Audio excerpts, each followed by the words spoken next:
फिरोजपुर में जेवाए Sindh general secretary अलामा राशिद महमूद सुमरे media से ॻाल्हाईंदे चयो त मुल्क जे अदारनि खे रिलीफ ॾियण लाइ क़ौमी असेंबली में करारदादूं पास करायूं पियूं वञनि, जेका शर्म जोगी ॻाल्हि आहे। इस्लाम ऐं क़ुरान जे मुतदाद कानून खे पास थियण जी इजाज़त न ॾिबी हिक शख़्स जे इक़्तिदार खे ड्रैग ॾियण लाइ मुल्क जी सलामती खे दाव ते लॻाए पियो वञे।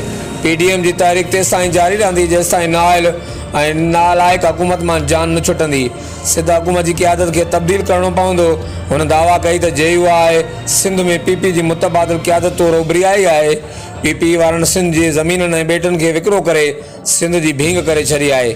सिंध वागुनि जे वात में आहे ऐं हुकुमरान हुन जा ॿेट ऐं ज़मीनूं बाबे जी जागीर सम्झी विकिरो करे रहिया आहिनि। हुनजो वधीक छा चवणो हो अचो त ॿुधूं था। छो था वठनि अदालतुनि मां जॾहिं इंसाफ़ न मिलंदो। हर 8 ॾींहं मां पंहिंजे पीउ जे क़तल केस में इंसाफ़ जे लाइ अदालत जे जज जे साम्हूं वञी झोली झलियां थो ऐं 7 सालनि खां जज साहब मूंखे सवाइ हाज़िरी जे ॿियो कुझु मुंहिंजी झोली में विझण जे लाइ तयारु न आहे ऐं हर 8 ॾींहं मुंहिंजे पीउ जा कातिल मुंहिंजे अखियुनि जे साम्हूं आहिनि त यकीनन पोइ अदालती निज़ाम मथां माण्हुनि जो एतमाद खजंदो। पोइ माण्हू अदालत जे निज़ाम जे तरफ़ न वेंदा।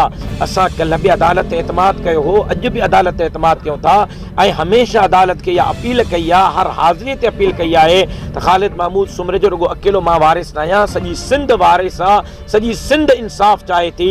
8 साल शुरू थियण वारो आहे। अदालत खे असांखे इंसाफ़ ॾियणो पवंदो, इंसाफ़ ॾियणो पवंदो, इंसाफ़ ॾियणो पवंदो। जेकॾहिं अदालतूं इंसाफ़ न ॾींदियूं त पोइ शायदि डॉक्टर ख़ालिद महमूद सुमरे जे मोहबत कंदड़नि जे पेरनि में जेका मां ज़ंजीर विधा आहिनि उहे निकिरनि था त उनजो ज़िम्मेदार मां न हूंदुसि, उनजी ज़िम्मेदार अदालत हूंदी। एॾी महांगाई PTI वारनि कई आहे, पंहिंजो इमरान हुकूमत इन ग़रीबनि खे त चूसे छॾियो आहे। ॾिसो मुंहिंजी जमात बर वक़्तु थाणे ते पहुती, मुंहिंजो भाउ पहुतो हो, असां तॾहिं ते पहुतासीं, ताज़ियत कईसीं, FIR जो ज़ोर विधोसीं। FIR में उहे कलम शामिल थिया आहिनि जो जेकॾहिं वारिस पाण में ठही बि वञनि था त बि उन्हनि जो ठाह खे अदालत क़बूल नथी करे सघे। क़ुरान जे बेहुरमती जी जमीयत उलमा इस्लाम उन हवाले सां अमली तौर ते क़दम कया आहिनि ऐं इंशाअल्लाहुल अज़ीज़ मज़लूमनि खे हक़ ॾियण जे लाइ जमीयत उलमा इस्लाम पंहिंजो तहरुक जारी रखंदी। महिरबानी साईं, तव्हांजी वॾी महिरबानी।